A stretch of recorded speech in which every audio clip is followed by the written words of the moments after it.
All right. Let me just double check Facebook. Stand by, Josh. It's all right. Let's see if it works. Just shared the link here because I think it's the same one you created like a week ago. It should work, but I'm not sure if it's out there. Let me do this. I'm going to cancel this one. Okay. Oh no, we're live. Looks like we're live. We're live on YouTube anyway. What I'll do is I'll repost it to Facebook and the podcast page after. So it'll be on Facebook. I'll be on YouTube. So we're live there. Sweet. Yeah. So got another minute till we go live. Sounds good. Yeah. So is this the busiest year ever for you, Josh, or has it been always busy? Every year is the same. Dude, it just ramps up. I feel like 2022, 2019 was such a spike, and that's when we really started competing like super actively and traveling a lot. And then, of course, 2020, 2021, just like complete crash. 22 was a really busy year, and it was awesome. I got to just travel so much internationally and do a lot. And then 2023, again, same thing, just ramped up, and it just seems to be this like upwards crazy trajectory. Where every year I'm now just like picking and choosing as much as I possibly can without, blowing the bank account or becoming single overnight. See, you're doing it right. I thought that when I got involved with CRPS, I would end up living the dream, right? Travel, shoot, just live the life on the road. And, I haven't shot less. I've been shooting less and less every year, but I'm having more fun. So I'm kind of shifting gears. Oh, looks like we are live. So stand by. Let me get the intro.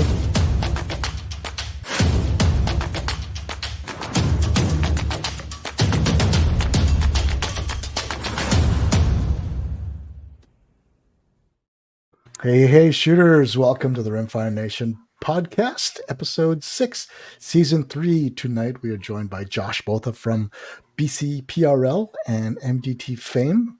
Welcome, Josh. Thanks for taking the time to join us this evening. Thanks for having me, buddy. No worries, buddy. And I am Rick, your host, and looking forward to maybe I'm hoping to be able to get out there and shoot a BCPRL match if the schedules work out this year. Because the way it works is I always schedule my trips when you're not shooting so I can use that range. So I'm never in the same range with you.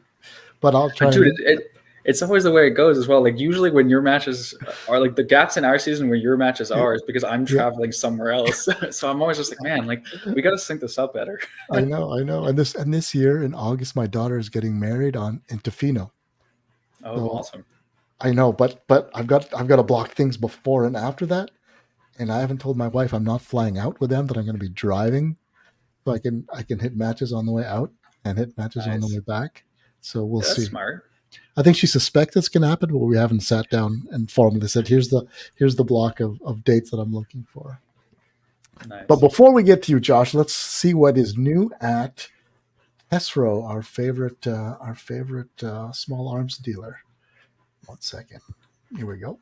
So for those that are part of the Tesro newsletter, you would have gotten this this week. Every Tuesday it comes out, which is convenient for us when we go live on Wednesday. So the big news this week is that I believe the SK ammo has arrived in country and has been processed for those that have pre-ordered. I don't know if there's any inventory left, but you can check the Tesro.ca website to try and scoop up whatever SK ammo they've got left. I think they were running very low to out of long range. But I believe, based on my conversation with Asmir 2 days ago, that they still had some rifle match and a couple of other models available. And for the Ely shooters, they are inbound, I believe, and should be coming in the next week or so as well. And also powder. What else they've got? They've got a lot of CZ goodies, handgun parts, barrels, Ementech. For those who don't know, Ementech is the aftermarket parts provider that Tesro uses, as well as Tony Systems. And did you know that Tesro is named after the pistol and air rifle manufacturer that is world known for their quality, precision, and accuracy? I haven't shot one of these yet, but I'm hoping that this summer Asbjørn is going to bring some of his toys out, and we get to shoot some of these extreme high-end air rifles and 22s.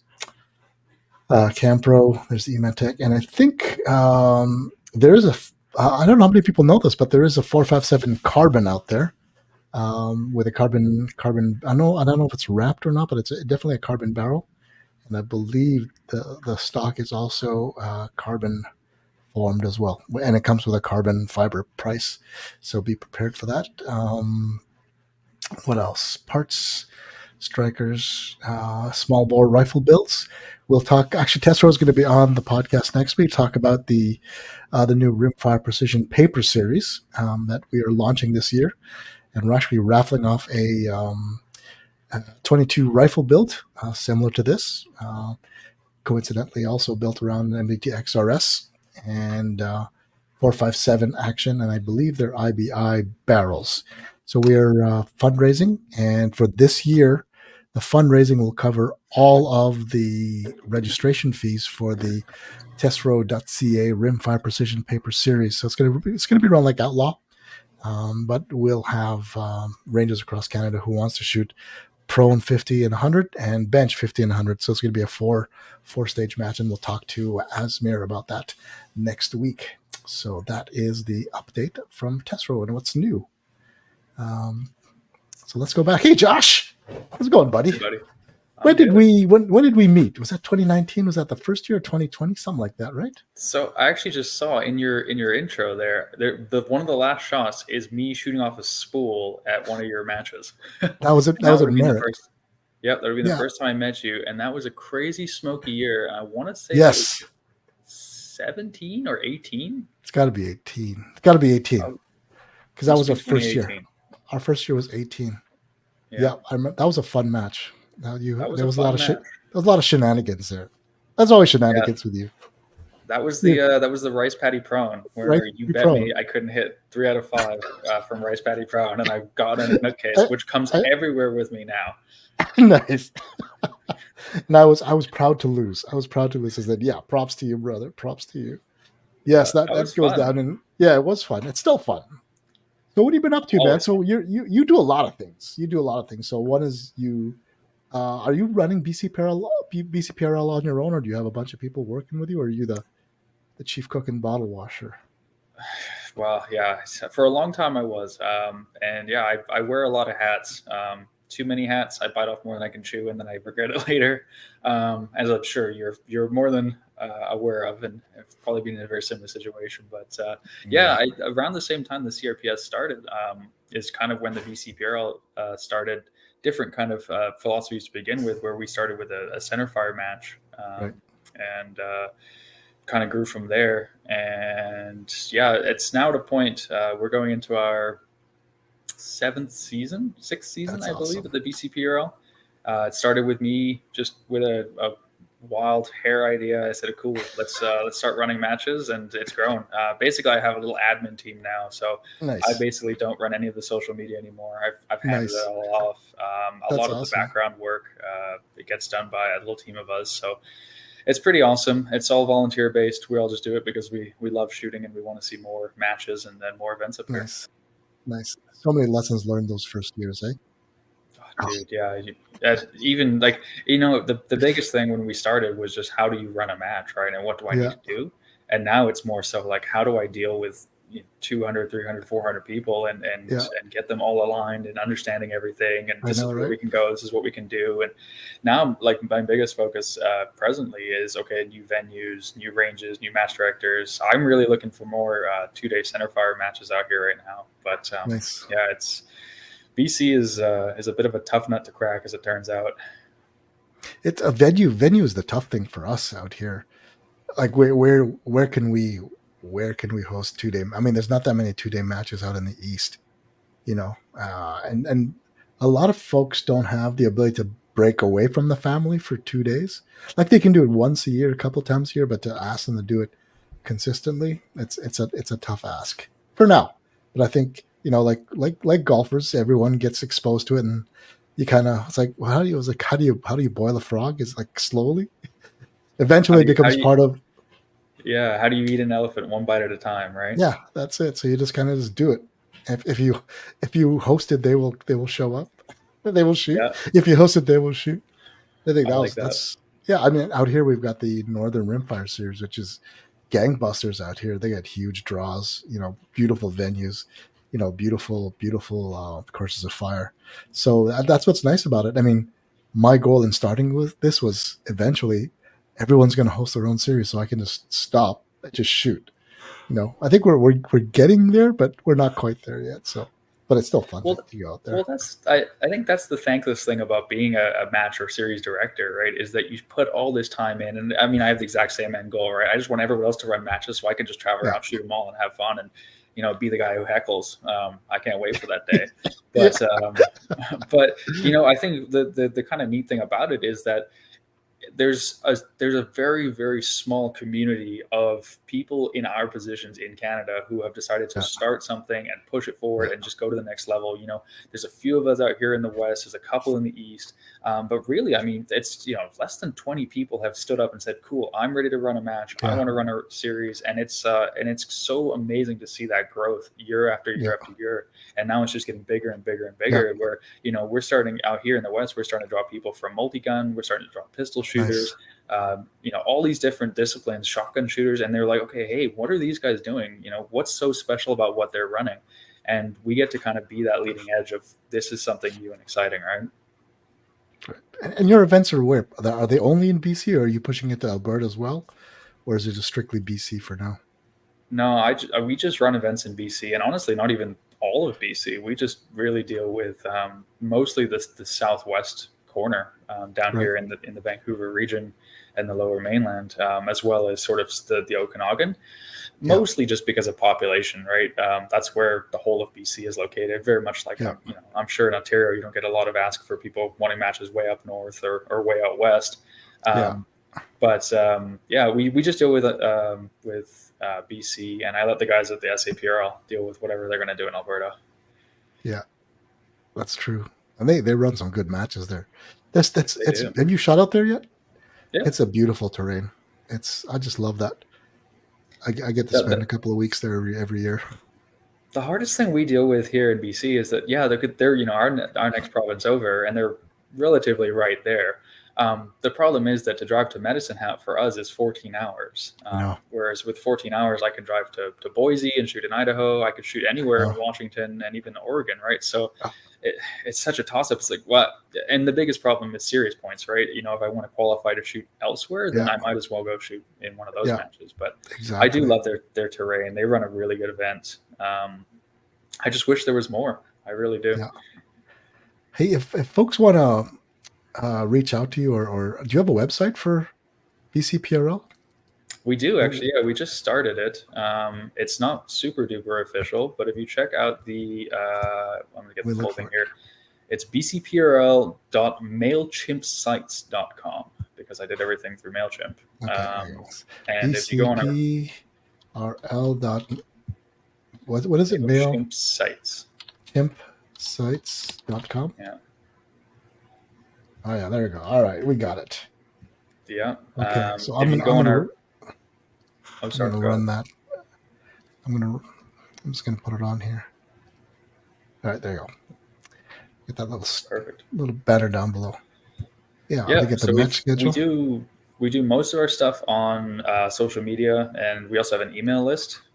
Again, through MailChimp. But yeah, through the website, I'm happy I went through and updated this because I didn't know you were going to call it out. But we've got our full match schedule of the BCPRL sanctioned matches, as well as basically every match that's in BC and relevant matches in the Northwest. Nice. So we try to keep a bit of a full schedule in there, just for anyone who's looking to shoot matches or looking to qualify for PRS Rimfire Series finale, the NRL 22 finale, the CRPS finale, as well as any of the Canadian Precision Rimfire or Centerfire matches too.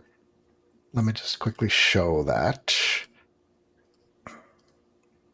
So there it is. Yeah.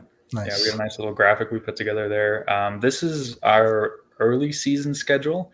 It looks like we're going to be adding at least 2, maybe 3 more venues worth of matches in there. So this is going to grow even further. We had Nice. a similar looking schedule last year, and we ended up on 22 matches, I want to say, which was ridiculous. That's a lot of work. I'm so happy I don't have to do them all.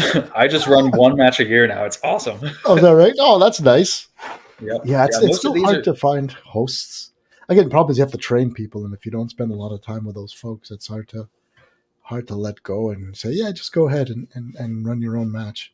So Yeah, but, and you want them to all be fair. You want them to be even. You don't want to have one match director running super easy matches and one running super hard. right.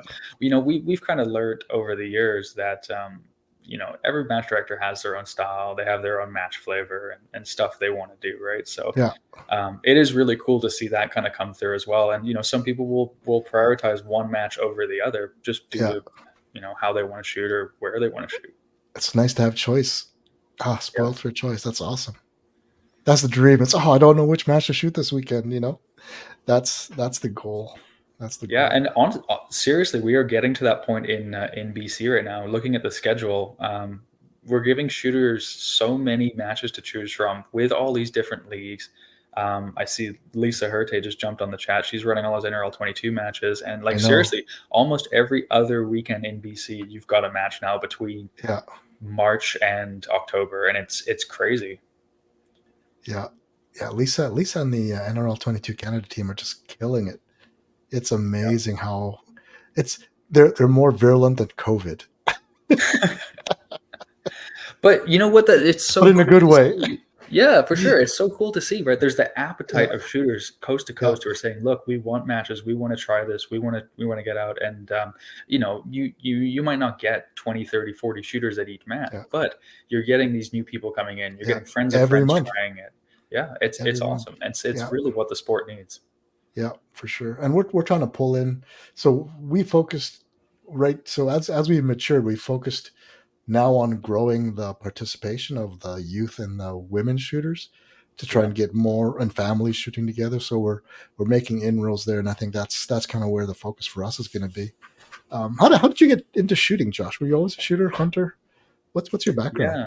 Yeah, and that's a good question. I was born in South Africa, and shooting is just kind of part of your religion there, very Mandalorian-esque.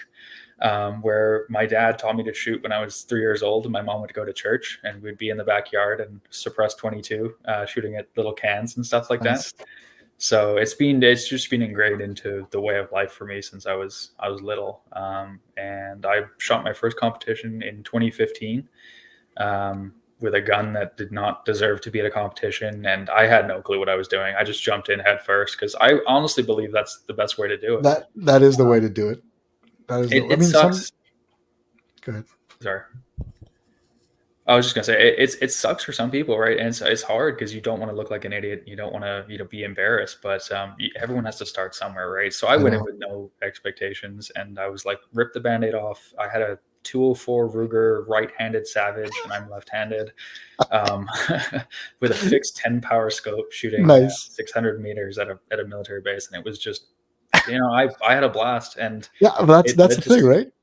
Yeah, it led to so many, absolutely, so many opportunities, and so many things came out of that. So, it's been a wild ride.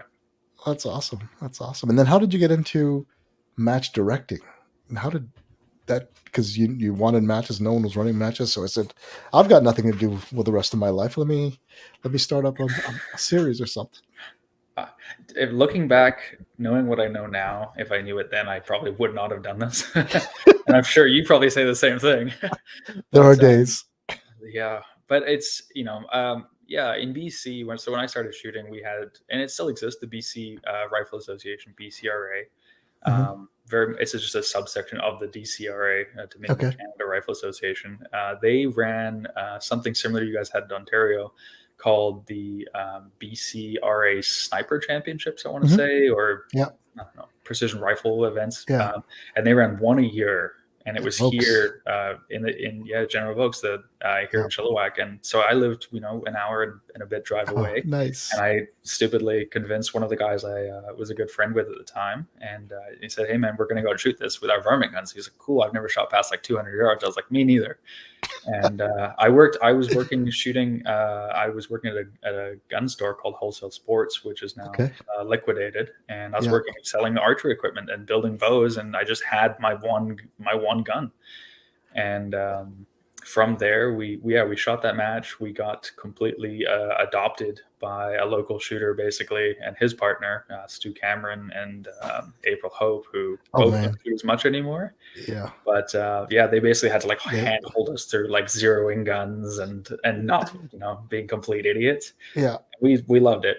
We both just freaking had a blast. And Mike, he's a casual shooter, so he hasn't really stuck with it as much. But yeah, that was the bug for me. I was in You were school and hooked. I was like, okay, I was hooked. Yeah, I was like, okay, I want to work in this industry. I want to shoot as much as I possibly can. I want to travel the Right. world with guns.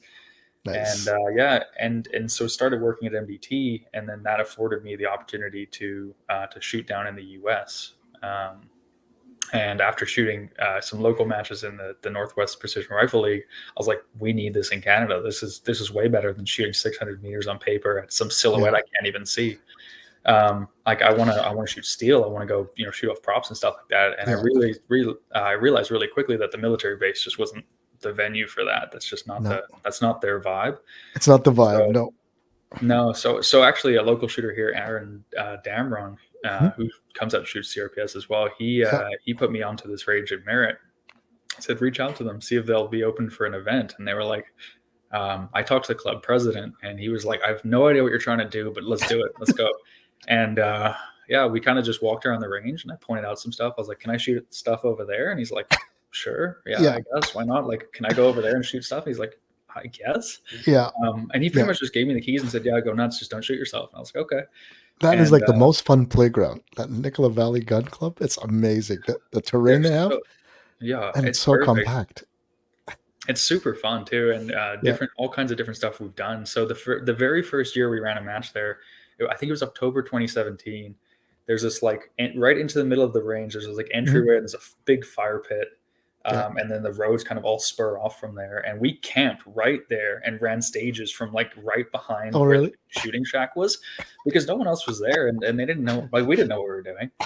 So I did an invite only 20-person match, Yeah. and I had some tablets with practice score. I had a bunch of like old steel that I had cut, or I had cut from our machine shop. It was like almost inch thick, hardened stainless steel. It wasn't even Aero 500.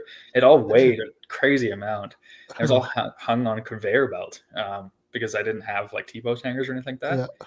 And we ran, I think, 6 or 8 stages, and there was just so much learning. I think I had 7 or 8 ceasefires for target failures. I had targets at like 50 something yards with centerfire.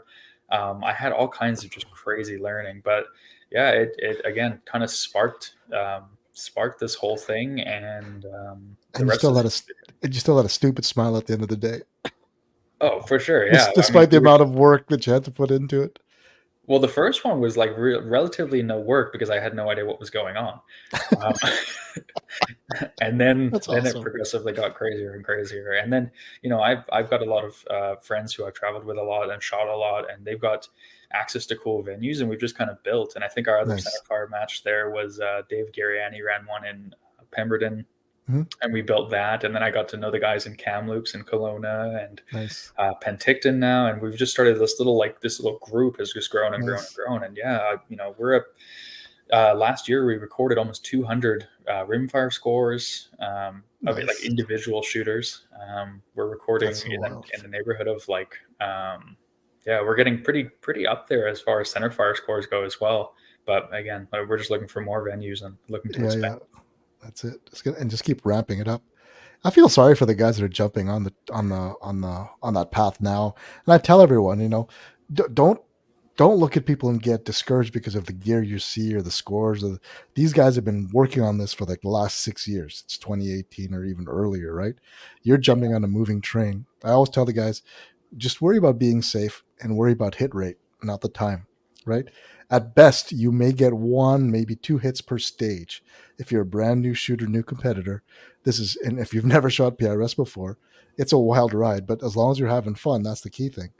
And then take a couple of classes or work with a friend that can show you the ropes, But I Well, see a the lot of thing people I getting discouraged, unfortunately. Yeah, I mean, you can see how it's easy to be, right? But the thing that I love about the structure that's starting to build now, and that we're starting to see, not even just in Canada, but just sort of worldwide, is you've got these like really good like feeder series, right? And there's like this progression path that's kind of Yeah, building to like, what do you want to do, right? Do you want to go out and have fun and learn how to shoot precision? And honestly, like Rimfire is just the gateway drug, right? It's just super yeah, good to get friends and family and then whoever into it and say, okay, yeah, well, are you having fun doing this? Awesome. Or are you looking for something else? If so, then there's this yeah, other thing you can try, right? And if you're exactly. loving that, you want to do more, and you just kind of that's a natural progression. So, Yeah, while you might not see as many, really experienced and really top level shooters at some of the more entry level events, right? There's always going to be that sort of progression path yeah, for people now starting to build from going to your little local club matches that are tons of fun, super low stress, yeah, super high energy. Everyone's just yeah, having a great time, building all the way to this like crazy competition level where yeah. everyone's running $10,000, $12,000 guns, I know, right? shooting tiny little groups. Yeah, it's getting ridiculous. It's wild. It's cool. It's nice to see. And then you've got the international championships. Last year was the inaugural year, so all part of that. Now everyone knows what they're working toward, or there are options. Take it as far as you want, but with it comes practice. Yeah, Yeah, I and I think I think think a lot of I think the family's getting into shooting is because dad wants to buy more gear. I'm building a rifle for little Jimmy and little Susie. right. Sure, dad. But it's Rudy. cool, right? It's one of like Yeah, Rimfire is one of those awesome sports. Like we started running, and I mean, I think you and I actually were the first to do this. Is where we ran Centerfire and Rimfire back to back on the Saturday and Sunday, and just yeah, having whole families come out and camp for the weekend, having this, yeah, the atmosphere, right? And I think Rimfire is super interesting that way, where anyone can come out and shoot it basically, right? You've yeah, got no recoil, you've got relatively low sound, you don't even need ear pro half the time. yeah, yeah, Um, it's just such an approachable, really fun way to get out and yeah. shoot. And then if you want to take it to this other level, then you You can. But can. there's no, Yeah, there's still a lot of fun in it, right? Which you don't. exactly. It's a little different with Centerfire. Yeah. I think reloading is the big game changer. Like if I was going to bring my kids shooting and I didn't have to worry about making sure I have 300 rounds if I want to bring 2 other people with me, and then pick up all that brass and then reload all that and then prep all that brass and then get ready to go. That'll take a lot of the wind out of the sails if you're trying to support 2 other center fire shooters. But rimfire is like, oh, just grab another box from the shelf and let's go. You want to go? Wake them up. Let's go. You want to shoot this morning? Yes or no? You want to go? We'll go. Just Yeah. hot gun it and you're good to go. Well, and That's like you the and I cool keep part. talking about venues too, right? And the cool thing with Rimfire is that, like, realistically, you could run at just about any gun club in Yeah, Canada, right? If you've got 50 or 100 yards, I mean, we have a range here in the Lower Mainland that's 96 yards, and they run like monthly events there, and it's nice, awesome. nice. Yeah, it's and those are fun events because you can make it really really challenging if you wanted to, right? You're shooting 1/4 inch targets at 25, right? Yeah, I always love that, Or right? When you put a tiny target at a close range, and yeah, everyone's like, "Oh my goodness, this 1/4 inch!" It's like, yeah, but it's right there. Like that's right you there. could damn near throw a rock at that Yeah, thing. yeah. You zero 4 times farther than that target.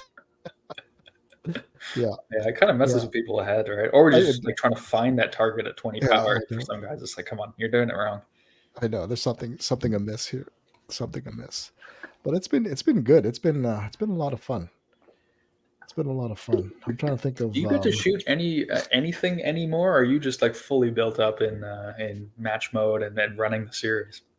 I am this so it's all about the schedule because I've got to divide work because I'm self-employed. I'm in the home construction renovation industry. So anytime I'm on the road, I'm not working, which means I've got to make sure that I'm working enough over the winter so I can support myself and my family. At least my wife and I. Now that the kids moved out, but and then after that, then I've got to be around for my wife as well.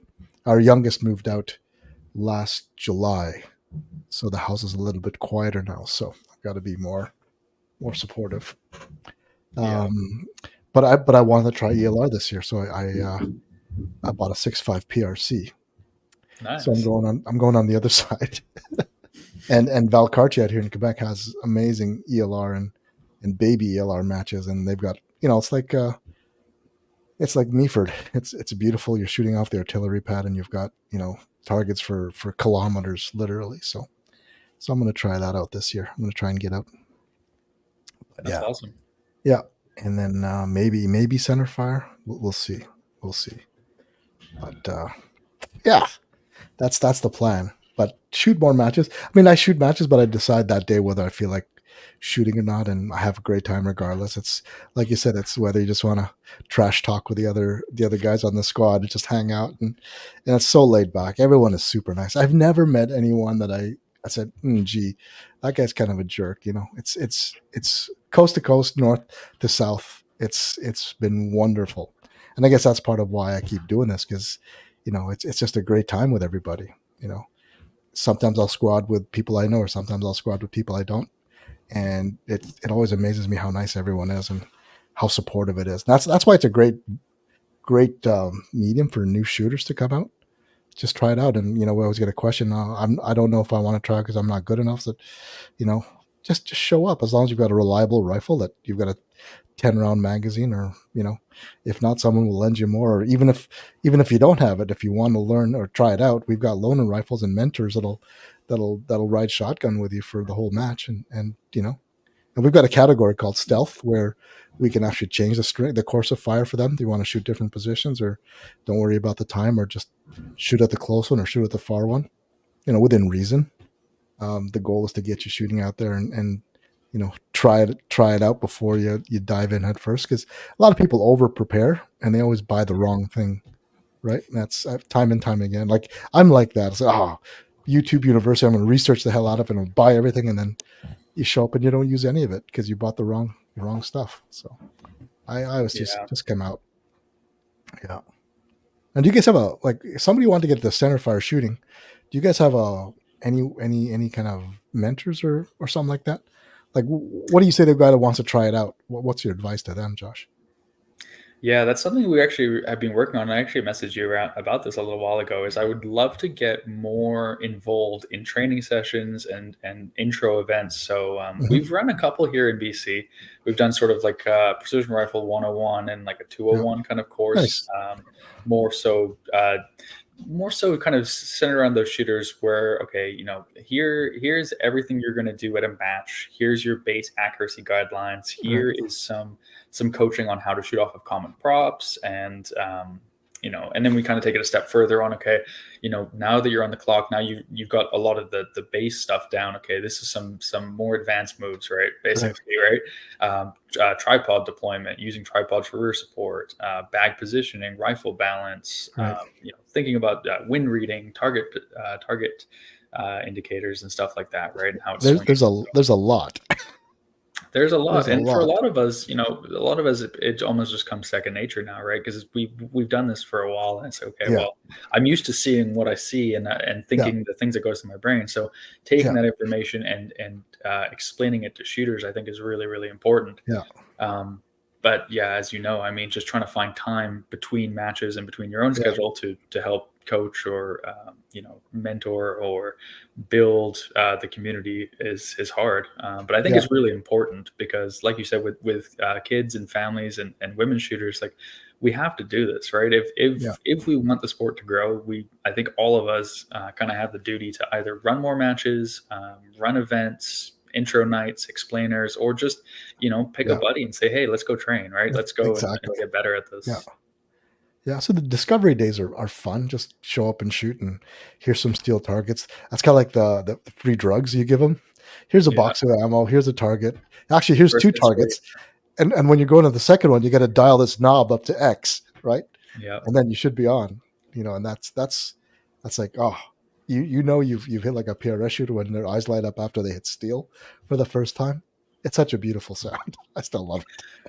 Yeah. Oh, for sure. Yeah. It's awesome, right? When you lay down and I think like we have this a lot where we take shooters up and we take them out to a spot we've got where we have some permanent steel that's somewhat well hidden. It's just a pain to get to, so no one steals it.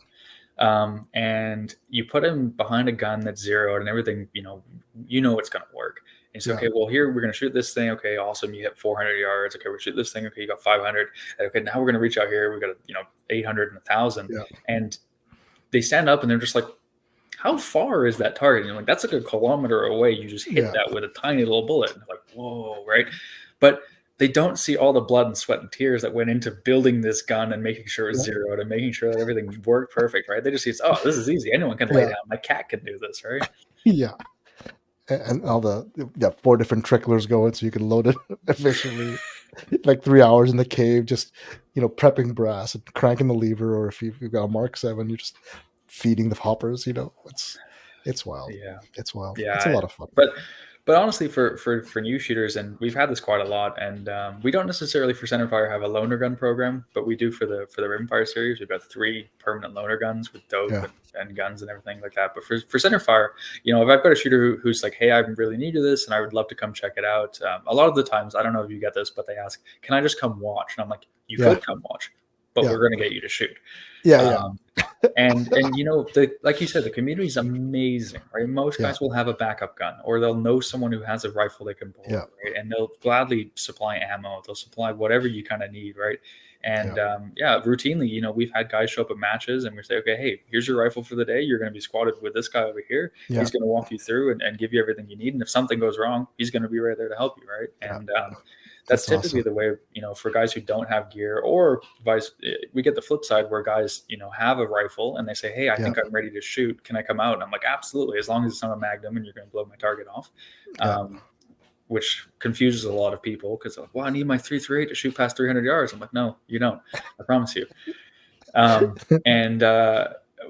In all honesty, there's been a lot of people who have been humbled, right? We've had guys come out who are expert mountain hunters and killed sheep around the world and are the best shooters known to man. And they can't find targets at 400 yards and they don't know how to build a position. And we've had all kinds.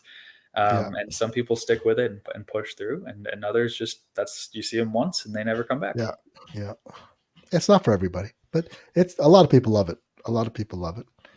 And again, happy that's safety net. I mean, part of what I tell people is, so because I'm involved with Maple Seed, it's easy to say, okay, the first layer is get your marksmanship down.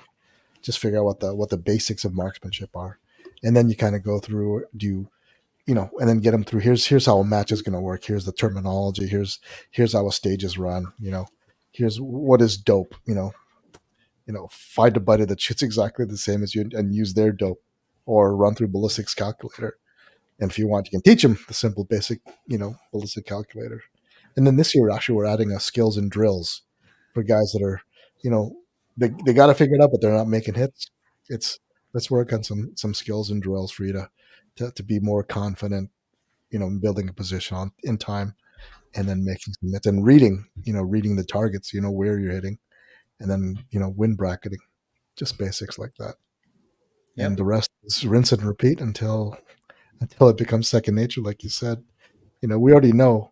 Like, I always forget that, some folks don't even know where to stage their rifles, or how to carry their bags, or where to put their mags, or where do you keep your dope, that kind of stuff. So, I mean, after and there's so much of that, right? Yeah, I know. Where you like, I think that like when I first started in this, there was nothing, right? I was on the internet watching a terrible series, which I think should be removed, called Sniper 101 by a dude named Tybosaurus Rex. And if anybody is listening to this and thinks that guy should be telling you how to shoot, do not listen to him. It's all garbage. It's useless, because I bought a 7mm Rem mag based off of that guy's suggestions. 7mm 08. Yeah. And like at the time, that's all we had. There was not very much for information out there. There wasn't many videos. And fast forward to now, you've got guys just constantly putting out good content. There's so many amazing YouTubers and social media personalities. You're always going to get people who are just brand shills or trying to sell their product, whatever. But you look at the people like routinely putting out good information, or like online classes, in-person classes. There's just so much more in this sport now that I know. I think a lot of people want their handheld a little bit, and they're like, okay, well, I need someone to show me how to do this. But at some point, you've just got to dive in and rip the Band-Aid off and say, look, I'm going to look like an idiot, right? Yeah. And just go do it. Assume nothing. Safety's number one. Go slow. If you don't know, ask questions. If you're not sure, don't do it. All right. Yeah, and a lot of guys say, well, I've been at the range, I've tried the range a little bit, and I kind of know, what to do. What do I need to choose a competition? I'm like, you know what? You've got the basics down. As long as you're safe, and as long as you understand not to point the gun at people and to put the bullets that way and not this way, like the rest we can teach you, right? That's and it. just come in with no expectations. But I think that's ego for a lot of people too, right? I think so. Where they just don't want, they're the gun guy in their friend group, or they're the ex-military or ex-police or something, right? And it's like, okay, well, this is who I am as a human, so I don't want to look like an idiot. Yeah. But I would say, if you've never shot a match before, why do you have any expectation that you're going to do well, right? It's a different game. It's like me going into skateboarding.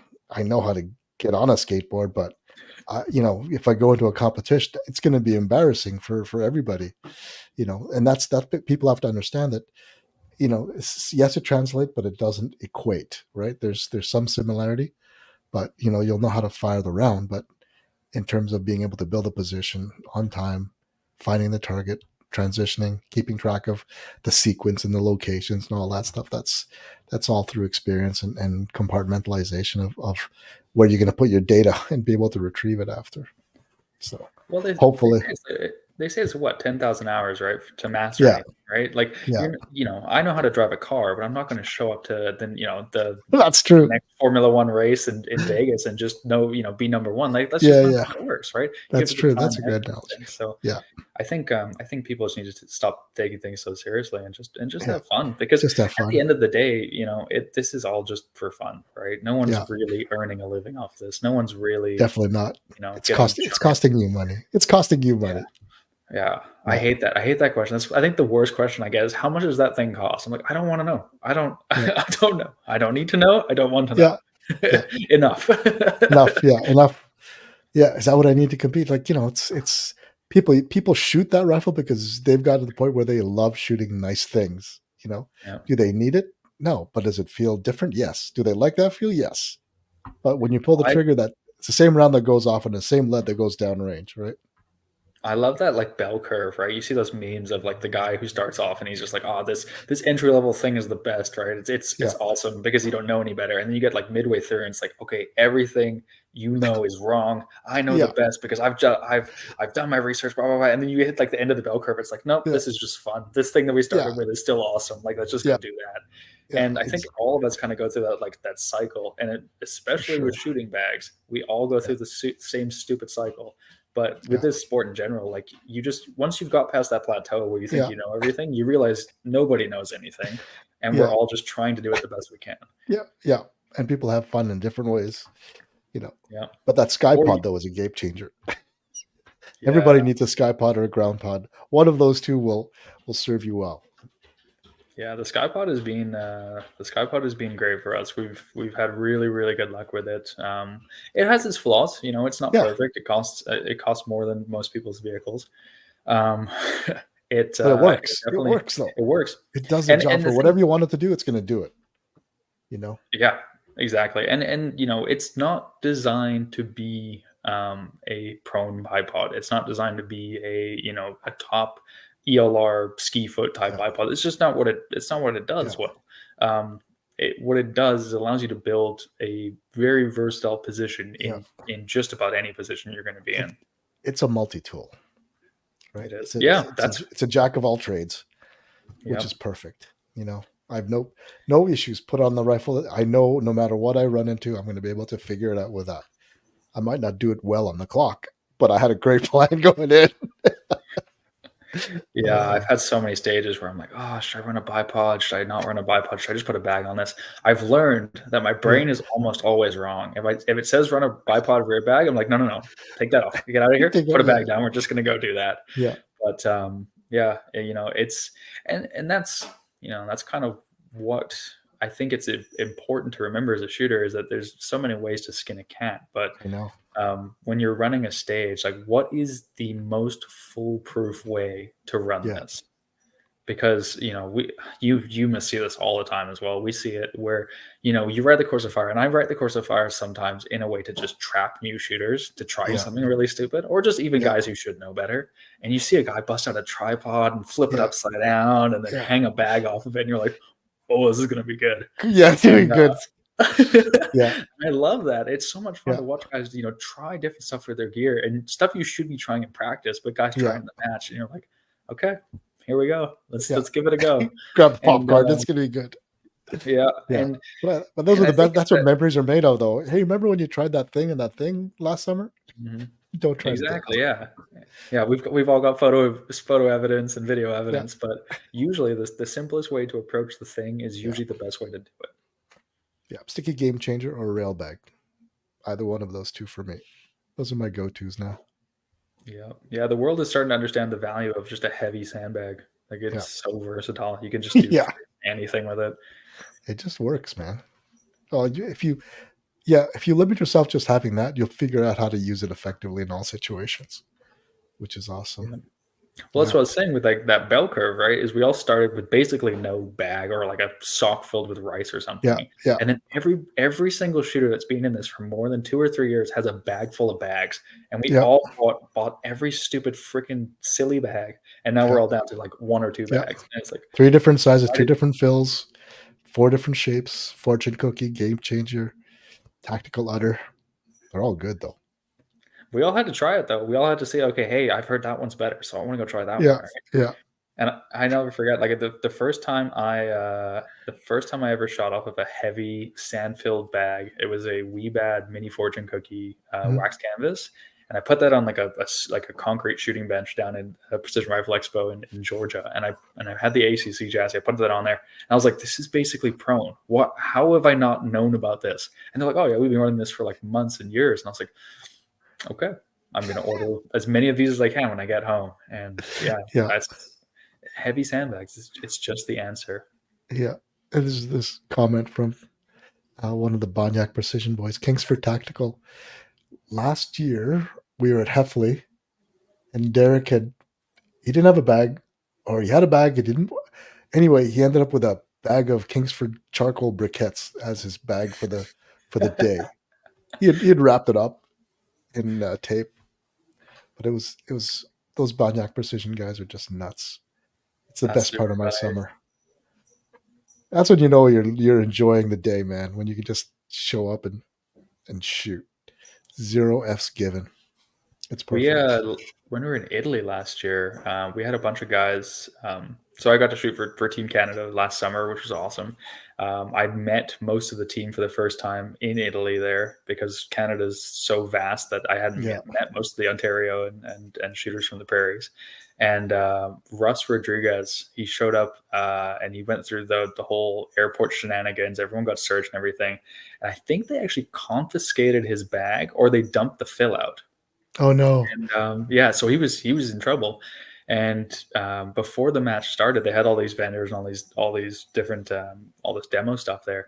And he went and bought this bag from one of the vendors that, like, it looked like a blind child had put this together in a cave somewhere. Like, it was terrible. There was hot glue everywhere. There's stuff leaking out of it. And we're like, Russ, where did you get this bag? Like, what are you doing? It was tiny too. It was so small. Oh my gosh. And he paid like 80 euros for it or something like that. We're like, Russ, you made such a mistake. Like, all of us could have given you a bag for the day like you were shooting. He's like, no, it's okay. I got it. I think he shot the first day. He's like, okay, so I need to borrow someone's bag. Yeah, like, this is just atrocious. That's the perils. The perils you have to deal with when you're flying with gear. Yeah. Which I think a lot of people also overthink that, and they worry too much about A, international travel with firearms, and B, flying firearms. Much like going to your first match, you just got to kind of do it, and as long as you have the right paperwork, you're good to go. It's all about paperwork. That's once you wave the right paper in front, the more prepared you look, the less they're going to hassle you. Like if you've got things written on the back of napkins, man, you're going to be a whole world of hurt. Yeah. Or traveling Sorry. Yeah, I remember traveling with a guy who had a binder, right? The minute he opened that binder up, it's like, okay, you're good, go. I don't need to see any more than that as well. Yeah. I always love it. Like we roll up to the border post and we'll give the guys passports and like all the paperwork you need to go to a match, and like the stuff we know that we need, we'll hand Yeah. that to them, and they look at it and they're just like, "What is all of this? Like, what have you just handed me? Are you some sort of like criminal or something?" And usually like we fully declare rifles and we'll fully Yeah. declare ammo and everything, and they're just like, "You know what? You're probably right. Yeah. You know more about what you're trying to do Yeah. here." Yeah. Yeah. Exactly. Yeah. That's pretty wild. Yeah, I've got to get into the States this year more. A lot of the guys out here are shooting the US matches. They're like an hour and a half away, so why not? And you're getting PRS points, so take advantage of it. And that's the thing for us, right? My house here, within half an hour, I'm at my closest border post, and Washington State is so full of so many amazing matches, and Yeah. the barrier to entry to go shoot those matches is so low too, right? Yeah. If you're willing to shoot a BC match here or any of the matches in, I mean, the prairies get a bit trickier because they're close matches in the US are like 14, 15 hours away. Yeah. Well, I mean, for Rimfire, they have a lot in Montana and things. But regardless, if you're willing to shoot a match in BC, you only need like your passport and 2 pieces of paperwork essentially to go across the border. And Yeah. the level of competition and the level of skill that's just across this imaginary line south of us is mind blowing. So Yeah. a lot of these shooters that want to advance and want to go to that next level and want to build their skills, that's what you have to do, in my opinion. Yeah. You got like once you start winning the matches in your area, you're running out of headroom to develop. You've got to go to matches where you get beat, right? That's the only way you get pushed, and B, you might pick up some things every now and again from those guys that are winning those matches. So Well, when I first started shooting, I had sort of my mentor tell me like you never want to be the best shooter in your squad, and I thought that was great advice. And you start kind of as you progress, you start becoming better and better. And at some point, like you never want to be the best shooter at the match, right? You always want yeah, to learn from someone until you get to that point where it's like, okay, I want to win everything, right? yeah, But most of us will never achieve that point. So at the very least, you never want to be the best shooter in your squad. As much as yeah, you want to have fun and hang out with your buddies, like you want to be learning, you want to be advancing, right? So yeah, yeah, I'm fully with you. If you're winning every single one of your local matches, you need to go find some new matches. yeah. And that's good advice for new shooters. Just watch the good shooters because you can see that they're prepared, they're dialed in, they don't look confused, right? Just Yep. try and learn one thing. Don't try and change your game and emulate them. Just figure out one thing or ask them a question. Hey, I noticed when you were doing that, you were doing this. What was the reason for that? And then usually 9 times out of 10, they'll tell you and walk you through it on some demo table somewhere to say, try standing this way instead of this way. Simply locking the knees, transforms your position from really wobbly to reasonably stable, in most cases. So it's just those little things. Or, hey, maybe you could watch me in the next one. Just give me one pointer or something. Just don't be afraid to reach out to the guys you're shooting with, right? It's a great opportunity. You've got them all day. You might as well learn something, Yeah. unless you just want to, turn money into noise. That's okay too. Well, and I mean, you touched on two really good things there. One is this community is kind of crazy in the way that everybody wants to see everyone else. Oh, I've lost you, Rick. You're gone. See you. This is my podcast now. I'm going to run it. We're going to talk about everything I want to talk about. I'm just going to vamp, I guess, until he comes back because I'm assuming he lost power or lost internet, or I'm the one that's being dropped. But I was going to say that this community, everyone wants to see. I'm getting on the comments now. Everyone wants to see everyone else win, right? Which is super rad. It's super cool to see that. It's no one's kind of got that mean spirit where you want to see your fellow competitor beat you, right? You want to do everything you can. Okay, I'm still here. I'm here. No one else is here. You know what? Actually, we're just going to open up the comment section. I'll go back on my rant later. Know you from the SHOT Show videos and YouTube tutorials. That's me. What's it like being a designer MDT? So we're going to talk about that in a little bit here when Rick comes back. Did I design the ACC Premier and Elite? I did. I started off at MDT in 2017, and part of my initial design experience was with the LSS XL Gen 2 chassis. And after I finished that up, conveniently, we were starting the ACC Premier right after that. And that's what I jumped right into right after the LSS XL. So the Premier was my first competition chassis. Oh, hey, Rick, you're back. Hey, sorry about that. Welcome back to my podcast. Yeah. Oh, awesome. I could hear you perfectly. Where's my camera? Oh, gotcha. I started just answering questions here on the side. Perfect. Awesome. All good. But so on my previous rant, what I was going to say was everyone in the sport wants to see each other succeed, right? Which is super rad, because no one's out to get each other. Everyone's there to just to see each other. Time. Yeah, exactly, right. And I think one of the things I love is that a rising tide lifts all ships, right? So if you're training with a guy who's going to beat you, what he's going to do, but you also know what you need to do to be better, right? Which I think is awesome. I think it's such a cool outlook from this community. Yeah. And at the very, very end of that road, it's mental discipline that separates the winners from the losers.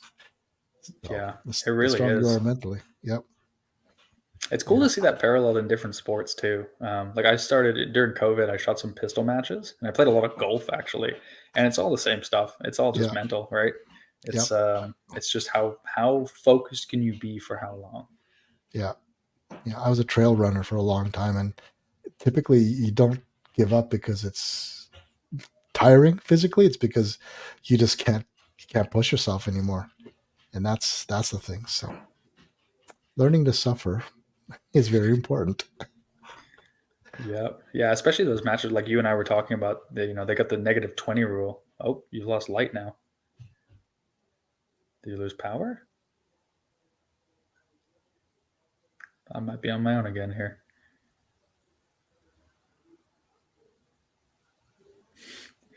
Okay, we're back to just Josh randomly taking questions here. Unless Rick can still hear me, but I don't see anything. So let's talk about, is the Gen 1 Premier still competitively relevant in PRS? It's a good question. And yeah, I absolutely think so.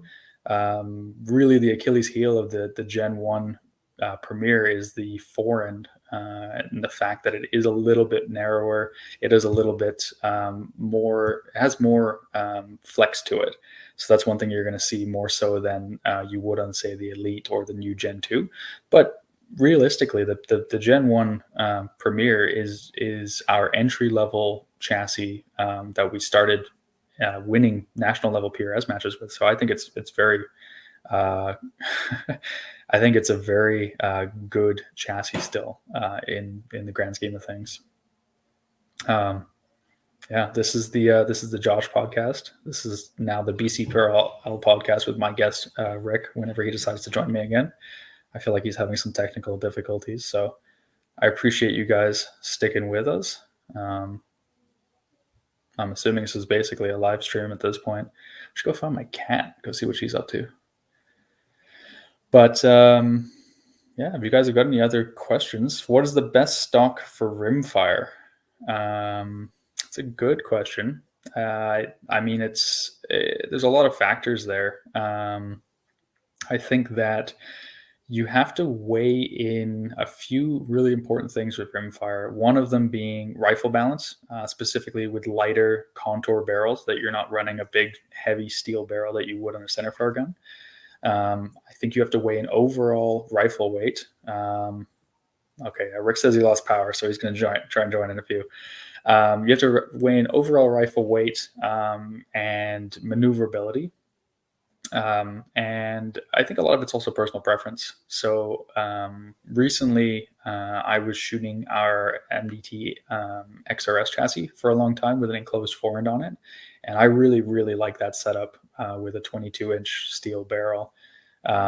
Personally, I think it's a really good all-round chassis for rimfire. I hunted small game with it. It's really packable. It's really a nice, cool concept, and it's the features of a chassis with some of the really cool features of the stock. So it gives you almost the best of both worlds. But if you're going to be really, really serious about competition and PRS shooting, and trying to emulate your centerfire gun, then I would say something like our ACC families of chassis. And our new to launch here, ACC Premier Gen 2, is like the epitome of precision rimfire, in my opinion. Did you lose power, Rick? I did. Oh my goodness.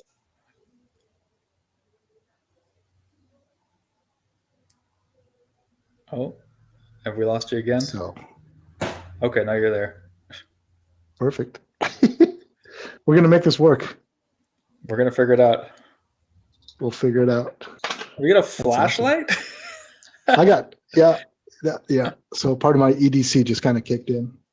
Nice. So I get a few. We're going to power through. That's it. What did I miss? Did I miss anything? I started answering questions. I actually see a really interesting question here from Corey, and he's going to love this. He says, anything in the works for something better for the 1022? And while I cannot confirm or deny that we're actually building anything, there may or may not be some things happening in the nearest future. That's awesome, man. It's going to be rad.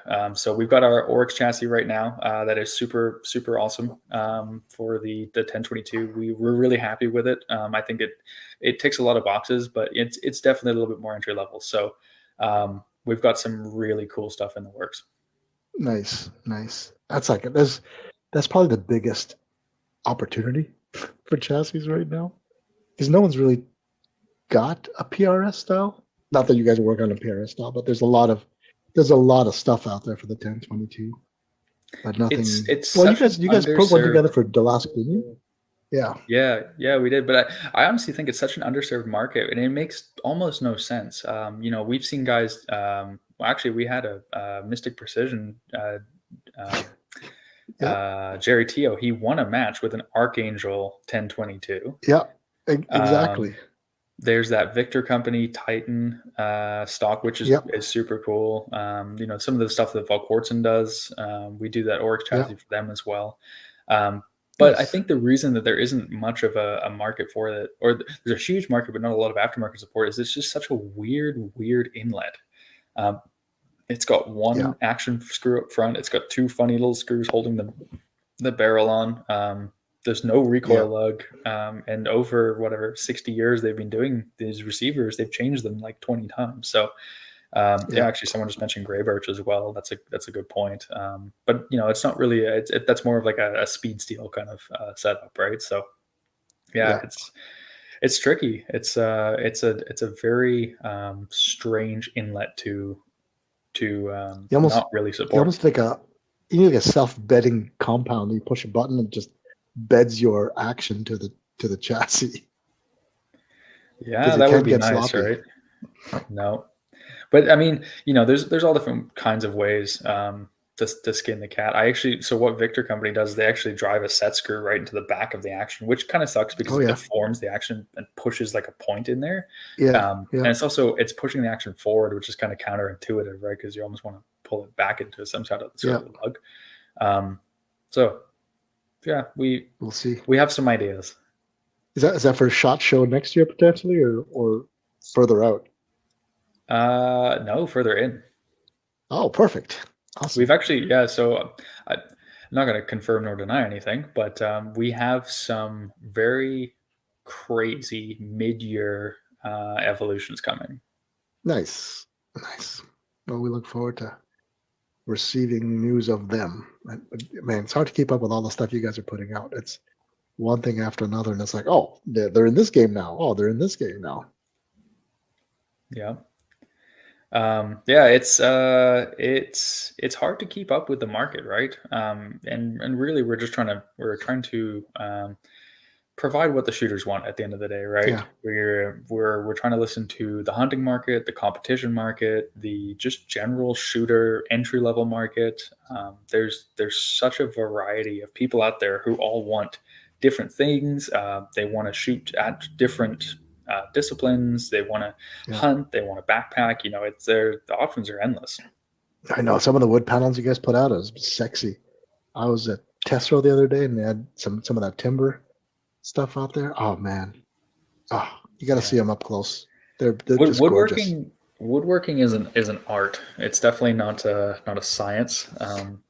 We've tried designing wood to do things it won't do, and it's fickle for sure. But Yeah.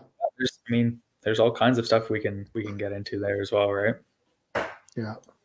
So did we already introduce you as the MDT guy also? Well, no, I think that's where people know me from. Yeah. So Josh, when did you start at MDT and how did you get in there? What do you do there? Good questions. It's a funny story on how I got in. So I was in school as a mechanical engineer here at BC and at BCIT, and I've never been terribly great at school, which is not a great quality for an engineer. So I was working in a gun store and I was going to school, and I wasn't smart enough to actually hit our degree program. I didn't have the high enough GPA. I missed out by a couple points. So I went through and got my diploma. And right at the end of the second year, we were going through and applying for jobs and trying to find, where all these grads were going to go and where they were going to work. And I had a professor, and she said, "Hey, we've got these 2 recent grads who want to go work at this company, MDT. Is that something you'd be interested in?" Because at the time I was looking at like solar panel companies in Ontario and companies building batteries and marine and stuff. And she's like, "You might like this a bit more." So I just sent the only email address on the website an email. I said, "Hey, this is who I am. I'm finishing school. Do you guys have a job opening?" And I think the email response I got was, "No, we don't, but talk to this guy." And it turns out, yeah, I just went through to customer support, and they've sent my resume through to my now boss. And I just got super lucky, to be honest. Our design manager, who was just a designer at the time, his permanent residency was running out, so he couldn't work without his permanent residency. He had to renew it. He's British. And so while he was renewing it, they needed someone to just fill the gap and then, basically do a co-op term, and then he'd be back and solve all the world's problems. And they hired me on, and because I had gun experience and I knew the industry, and I built a rifle off of one of the MDT chassis, I stuck and slotted into the team. And at the time there was four of us, because Scott had left and come back, and the whole company all fit nicely into like one little building. And I was really confused in my interview because I was like, I can't hear CNC machines. I don't know what's going on. Everything's behind closed doors. But the company was only 20 or so people big, and now we're pushing over 200. It's wild. 7 years later, yeah, I've gone through all kinds of different development. I'm now at a point where I lead our chassis, buttstock, and bottom metal development. I have a title of senior designer now, which is cool. Nice. Looks cool on an email. And one of the really cool, amazing things that my job has afforded me to do is fly around the world and shoot guns at stuff and talk to people. I hate you. My girlfriend does some days too. Don't worry. Where I'm for months at a time, but it's awesome. It's when I was in school, I was saying to the people I was there with, I was like, this is my dream career. If I ever one day somehow find myself in this position, like this is what I'd love to do. And sure enough, it's what I ended up doing. So just right place, right time. Perfect. Well, it couldn't happen to a nicer guy. You jerk. I appreciate it. It's tough to hate you, Josh. It's tough to hate you. I try, but I can't swing it. That's awesome. I think you have to be personable. It's important if you're going to run matches. You have to be able to be like a duck, right? And that's stuff. I guess so. Right? Yeah. Well, we were talking earlier, like the ACC chassis is the standard by which all others are compared to, whether it's the Premier or the Elite. I mean, the Elite is just that one level above now. Like just when I held it for the first time, I said, man, they fixed all the things that I would have fixed and didn't break anything that I liked, which was like pretty good. Pretty good.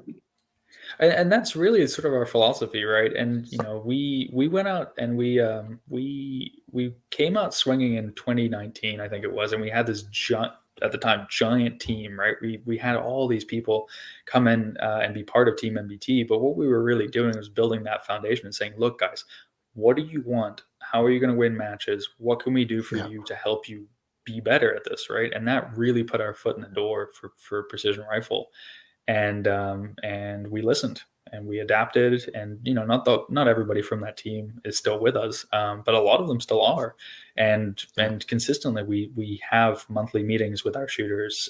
They message me anytime they want on Facebook and say, hey, could you make this, or hey, could you change this, hey, could we move something, and we try we try our very best to make sure that we're producing the products that shooters want at the end of the day. We don't want to be putting out stuff, just for the sake of putting out stuff. We want to make sure that we believe in it, and that the team believes in it. And I think that's what sets us apart from a lot of these other companies. That, and also, again, just being always trying to push the envelope and always trying to do something different.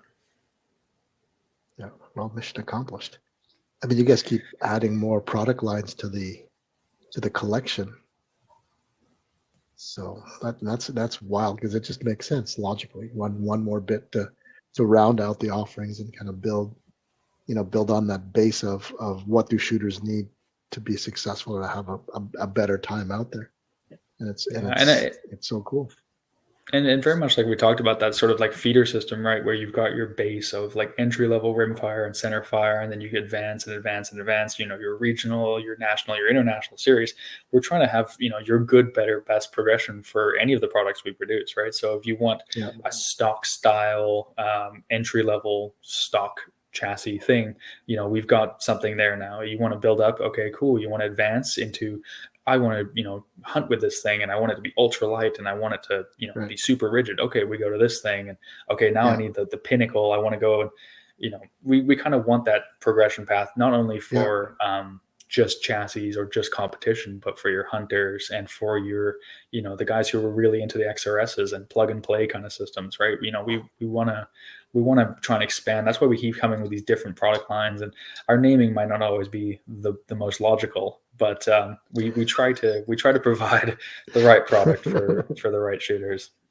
Yeah, and that's true. I mean, we see it all the time. There's the guys that prefer the ACC or the XRS, right? And out of those two, you'll find something that you like. Or there's the Oryx as well. That it's a solid. I mean, I loved it the first time I used it. It just made sense. Straight impulse path right to the buttstock. And then the XRS finally got the enclosed forend, which I think you guys should sell automatically as part of that kit instead of an add-on. We've talked about it. Yeah, I'm sure it comes up. Is now the time though? Because not everybody wants it. I get it though. It makes sense. But well, the constant talk we always have is like, someone's got like a really good idea, or we've got like a string of good ideas. Like, oh, it'd be really cool if we did this. It'd be really cool if we did this. The constant thing that comes up is like, it's a Gen 2 idea. We'll deal with that, when we get to Gen 2. So before we keep doing Band-Aid, eventually you just okay, this is a new generation of something, right? Yeah, that's it. Well, speaking of what is the Gen 2 out already? The ACC Gen 2? Is that coming soon? They're launching. So we showed them at SHOT Show. We did a bunch of media on it. They're good to go. They're right in the production queue right now. They're just running them as fast as they can. Nice. I think they're going to be launching for the Remington 700 and the Tika for let's say April kind of time. Okay. And then we've got a couple other inlets following that too, which is super cool. And again, very rimfire specific, right? So we want to make sure that back end is lightened up. The forend, you're able to weight down as you need it. And guys running, we know that not everybody has a cool custom IBI or one of those aftermarket pre-fit barrels, a proof or something. And not everybody wants to run a really heavy barrel, but you still want to get balance, right? So we want to make sure that the factory shooters are supported, the carbon fiber barrel shooters are supported, and you can still achieve that balance point. Yeah. Well, speaking of which, there is a question. Does loading the forend up with internal weight solve any flex issues on the ACC Gen 1 or Mirage Shield? It's not really balanced with more flex. Was there a flex issue? I never... Yeah, it's actually what we talked about when the first time your power went out, I think. Yeah, that is the biggest problem if you run a fully unweighted ACC Premier Gen 1 is that the forend will tend to flex. And it's not, I mean, everyone's perception of like how bad it flexes is as a perception, right? I've shot them unweighted, and you do definitely notice it, but as compared to something I mean, you shoot other lighter chassis systems, or you shoot unweighted chassis systems, everything's going to have some degree of flex, especially the longer you spread that forend out, right? You get, to that 18-inch length of forend, you put a bipod out here, you're just getting a lot of extra bending moments, and you're getting a lot of extra flex in there. So adding weights definitely helps. Adding any kind of rail system along the side definitely helps. It's all adding rigidity. The Mirage Shield's not really adding a lot, to be honest. It's more so anything sort of axially along the barrel. Right. Okay. That's why we tell the guys shooting the 457 synthetics to add an aftermarket arc rail on that baby, and that'll give you a couple of extra deflection prevention points. Yep. And another question, while we have you here, I don't know if you know or not, optional enclosed forend on the XRS will offer 20-inch barreled CZ 457 to be installed without removing the scope.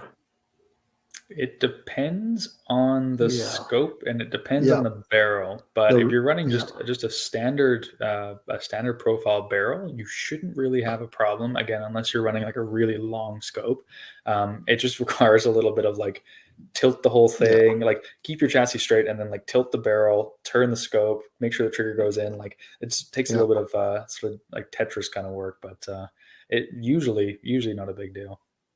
Yeah. Don't do it all the time. You have to take it off once. It's not a big deal. Never take it off again. Yeah. Yeah. It's set it and forget it, right? I mean, that's the best way to run it, is just drop it in there and then just keep shooting. Yeah. Just double check the torque settings. Did you ever play around with the torque settings on your actions in the chassis? I did. Yeah. I've centerfire, I've learned it doesn't really matter. If anything, more Ooga Doogas is better. But for Rimfire, on some chassis and definitely on stocks, I've seen definitive results where it'll start to move. When you start getting up to the really big, heavy chassis, you're gonna want those action screws tight, I think, especially when you start adding weight. But it's the lightweight stuff you start to see little bits of deflection. We typically, as a general rule of thumb, I think we say 45 inch-pounds on most rimfire actions. And that seems, when you got steel on steel washers or steel on steel bushings, it seems to be solid. It's when you start getting into anything that has like compressibility into it, or any kind of spring, right? Factor. Yeah. Good. So for those that don't know, some folks do play around with, starting at 25, adding 5 inch-pounds until you get up to 45 or 50, and then see if your groups change. It's probably something like a tuner, right? It's acting like a tuner, just because of the harmonics that you're trying to dial into or dialing out of, or something. Yeah, a lot of it really depends on your action rigidity too, right? Like, I did this with a CZ 452 years ago in a Boyd stock, and I think what you're doing really is you're just altering the clamping force between the stiffness of your action and the stiffness of your stock, right? And you're kind of trying to match it such that you're not inducing too much flex into your action and therefore your barrel, by ensuring that your clamp is nice and solid, right? But once you get into steel actions and aluminum chassis, it doesn't really matter. Like we did it with an LSS Rimfire a couple of years ago, or what now would be an LSS Gen 2 Rimfire. And it basically made zero difference. Tuners, though, are a whole different ballgame. Yeah. You ever play around with them? I haven't personally. I personally don't see the need to. I don't get super anal retentive with a lot of people. You don't have time for that, Josh, because you're busy living life out there. Yeah, dude. That's what I love about Rimfires. I just buy I should care more probably. Like I don't really care about the lot. I just, as long as the ammo is good and it shoots kind of how I want it to. I learned so much in the last year and a half of Rimfire, where it's like, oh, I should be cleaning my chamber often. I should be, I would maintain my bolt, and I wouldn't even really clean my gun. And all the things that I thought were just ammo flyers, I was like, oh no, these are fully my fault. There are things happening that you need to fix. Yeah. Yeah. Now, did I hear correctly that MDT employees have an ammo allowance or something like that? We do, yeah. That's one of the perks of Oh, being an employee at MDT is that there is a monthly ammo allowance because, and there's a good reason for it, is that at the end of the day, we want everyone who works for us to have the opportunity to go out and shoot, experience the products, understand what they're about, and also provide impact or feedback, that's right? awesome. You know, if you go and you shoot your oryx at the range and you're like, man, I freaking hate, um, polymer panels, and I really wish I had steel side plates or something, right? Yeah, We want to hear that stuff, right? yeah, yeah, for sure. That's awesome, Yeah. man. It's What's wrong? it There's got to be there's a fly in the ointment somewhere. What's the catch? You have to give up your firstborn or something. You're It only can't be allowed to that nice shoot to win. 5.7 by 28. That's it. That's the only caliber Oh, you're there you go. allowed. I'll take it. I'll still do it. I mean, the It's gonna downside is you have to go. We pretty much only hire for Chilliwack, BC. You have to come over here and live on the beautiful yeah. West Coast and be surrounded by All you're mountains and missing ocean. is all you're missing is 100-yard range in the basement. That's all you're missing to make it like perfect. Well, it's a funny story. You've seen our new building, right?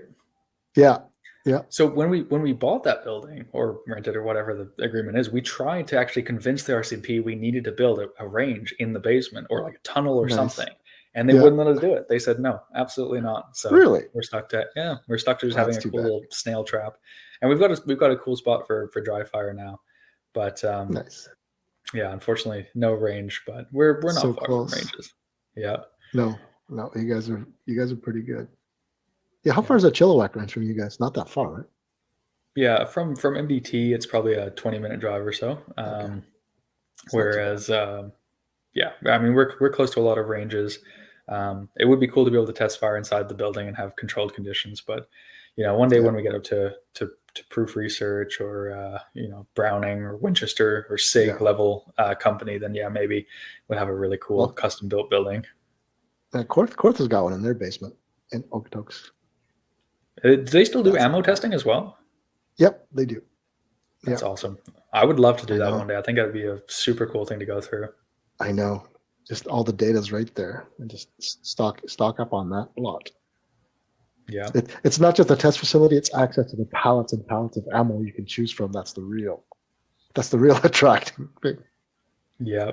Yeah, absolutely. Right. And then just seeing in your own gun what that does. Right. Yeah, And that's what I said. Like, yeah, with Rimfire, I should probably be paying more attention to it. I should probably be more obsessed over it, I suppose.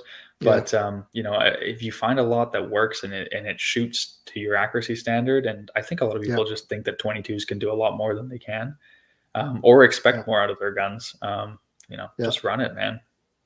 And I Our think that the targets aren't thing that that people small. do is, yeah, they're in most cases very forgiving. What I wish people would understand is that you shouldn't listen to all the internet or stories about what type of ammo works best in a rifle. High velocity, low velocity, standard, subsonic, whatever. Test it out. If you think it's going to work, it takes you half an hour to try it out. If you think it's going to work best, just prove it against a known standard. CCI standard velocity always works well, or some of that SNB Canadian match works reasonably well also. Just benchmark it, and just try it out. That way you'll know for sure. Because sometimes when we do our we try to do it more and more on the Rimfire Competition Academy, we say, you're shooting for groups already. Just swap out and shoot 20 rounds out of this box, really. And then, if it cuts your group size in half, then why wouldn't you switch to a different ammo, right? Because at the end of the day, it's, you're spending maybe a little bit more, and you'll get better not free upgrades, but for no more effort on your part, right? Well, and that's one of the coolest things about Rimfire too, right? Is you can go to the store and pick up a box of ammo for under $20 in pretty much Yeah, every case, and just go try yeah, it, right? And I think if I've learned anything being in this industry, it's just trust but verify, right? yeah, What you're saying, I trust that you've tried it. I think that's awesome. That's great. I don't know if it's going to work for me. I'm going to go check it, yeah, right? yeah. And it doesn't take long. Doesn't take long. No. We got another question here. Is MDT moving to the USA or adding locations to the US? It's a good question. Yes, no. And we are not moving to the USA. All of our manufacturing is done. almost all of our manufacturing is done up here in Canada. We're a Canadian-based company, and we like Canada as long as they like us and don't kick us out for silly gun laws. But we did just purchase a location in Idaho Falls, Idaho, which is where initially Long Range Arms (LRA) was based. LRA, yeah. Yeah, they're the company that we acquired down there that does all of our electronic development, and they also now head up all of our soft good development as well. So also, for our U.S. customers, we used to ship everything out of our warehouse in Washington, but then Washington State changed their crazy gun laws, and now they're very much like us, where they said, okay, 10 rounds maximum on everything, which meant that we legally could not import 12-round magazines, and we knew at some point we had to make a change. So we moved a whole warehouse and all of our facilities to Idaho, which is a much more friendly, nicer state. It's crazy. Thanks for that. And one gear question for you: what are you shooting? What's in the bag? What's in the golf bag, Josh? I'm one of those shooters that I like to just live and die by as little guns as possible and just spend as much time with each one as I can. So my centerfire is a Defiance Deviant Elite that I've been shooting for years. I bought it just after I started MDT, and I basically put myself damn near into bankruptcy to buy it. Terrible timing, but it stuck with me, and it runs. I've broken a firing pin on it. The Poor Action's seen 5 or 6 different barrels now, and I love it. It's awesome. And my Rimfire caliber? It's currently living life as a 6 dasher. And I've qualified to shoot the limited division at the IPRF Worlds this year, so it's about to get a barrel spun off and a new barrel spun on in 308. But I still like the dasher. I think it's an awesome caliber. I've shot 6.5s. I've shot different 6 mils. The dasher is just quick and easy, and it works for me.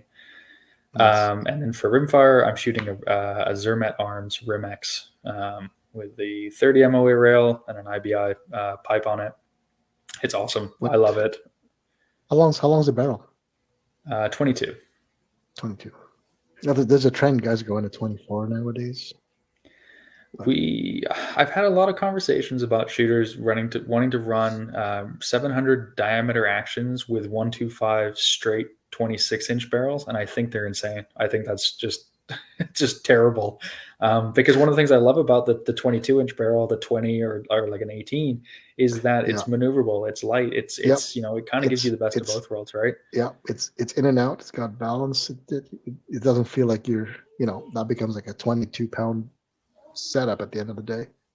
Yeah, I think when I started in precision rim, for precision rimfire, I thought initially I wanted to mirror my centerfire gun, and I learned over time that I absolutely don't want to do that. It's just fun to shoot a nice, fun little maneuverable gun that's still is super accurate.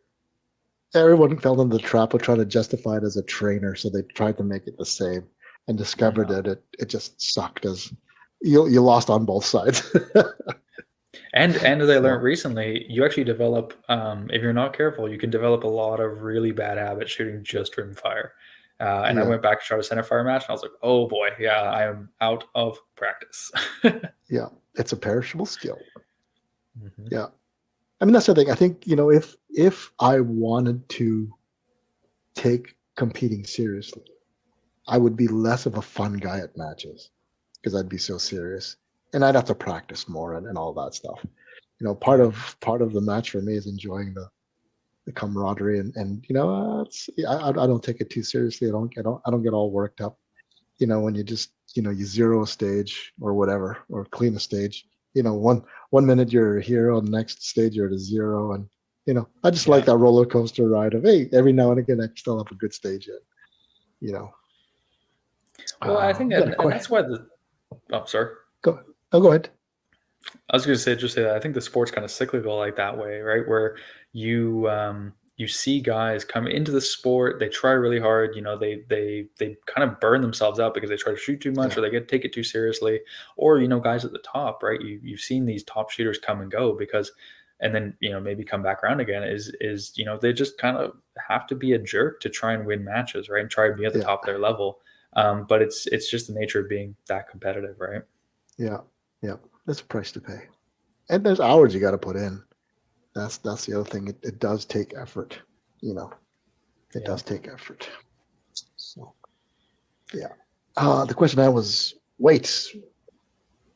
What are the weights for your rigs? It fluctuates a little, but on average, my centerfire guns are going to weigh 23 pounds, 24. A little bit on the heavy side. Yeah, they're pretty weighty. And most of that's just so I can see as much as I possibly can downrange, and trying to watch trace, trying to watch your bullet impacts as best as you possibly can. Whereas I prefer my rimfire guns. I mean, in a perfect world, they'd weigh like 13, 14 pounds, but typically they end up weighing closer to 16 to 18. Yeah. Depending on the configuration. That's where they usually end up. You start, my biggest problem right now is, and it's such a first world problem, is this freaking Vortex is way too much, man. They're amazing scopes. I love them. They're just so damn heavy. Are you running Gen 3s? I've got one Gen 3 and a Gen 2. And right now, actually, you know what? For this season, I just put a Vortex PST Gen 2 on my Rimfire, and I'm just going to rock it because it's nice and light and maneuverable. Yeah. Oh, going simple life. Yep, simple life. As long as I can still see what I need to see and it dials what I need to dial. I got to weigh this new gun because I've actually got a Premier Gen 2 set up. And I am curious to see what it ends up weighing, but it's probably in the 14-pound range. So nice maneuverable. That's pretty good. That's pretty good. I don't really need any weights. And I'll put maybe a lighter sky pod on there and rock and roll. Yeah. Yeah. It's so refreshing because I mean, I've got the Voodoos and the Rimexes and the ACCs fully weighted out at 22 pounds. And then you because you've got a loaner rifle that you want to try out, you go to like Tactical Solutions, has a aluminum wrapped steel barrel, right? It's something like 4 to 6 pounds, and you put a light 3 to 18 scope on it. I mean, it's a joy. Like you're just walking around like you're holding an ice cream cone or something, Yeah. It doesn't. Things like that don't suck, And yeah, for sure. And that's kind of what sparked this for me is I started shooting the NRL Hunter series. And I love that series. It's so much fun. But the hard part about it is that you have to learn how to control a sub 16-pound gun with decent amount of recoil. But if you can mirror that kind of weight of gun in a 22, it's just a blast. It's so much fun. And it just makes your day easier. Yep. All around. It's win-win. That's awesome, man. I mean, there's I don't know. Man, can you talk, Josh? It's easy to talk to you, buddy, and I'm surprised your phone batteries and flashlights and everything haven't run out yet. No, I got lots. Okay. Being a self-reliant, I don't want to use the word prepper, but I'm self-reliant. So, good. And you came prepared. At least it's not middle of winter. Yeah, I came prepared just in case. So, yeah, no. So what are the plans this year for shooting for you? You doing half your matches in the States? Is that the mix you end up with? No, the majority of what I shoot is probably going to be in the U.S.